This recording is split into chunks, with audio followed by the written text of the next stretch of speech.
با صدای عباس حداد.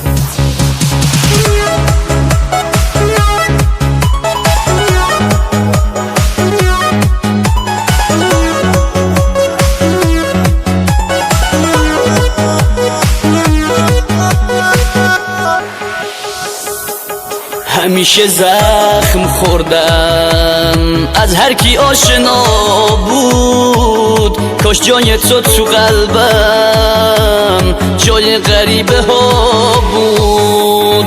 رفاقتت واسه من شده مثل خیانت، ضربه زدن به عشقت شده واسد یه عادت. تو هم یکی مثل همه، تنها رفیق من غمه. چیزی که داری میشکنی شیشه نیست قلب آدمه. تو هم یکی مثل همه، دل به غریبه ها دادی. شاید یه روزی بی هوا به پای قلبم افتادی.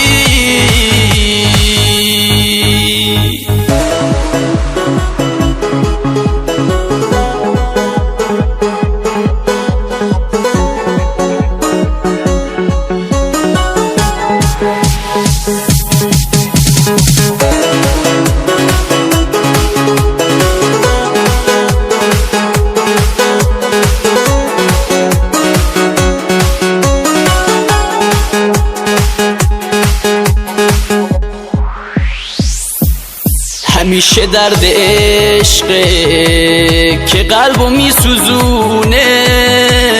تو رفتی و این آهنگ حرفمو میرسونه. حیف دلم که پای غرور تو گذاشتم. من که به جز دل تو هیچ کسی رو نداشتم. تو هم یکی مثل همه، تنها رفیق من غمه. چیزی که داری میشکنی شیشه نیست قلب آدمه. تو هم یکی مثل همه، دل به غریبه ها دادی. شاید یه روزی بی هوا به پای قلبم افتادی.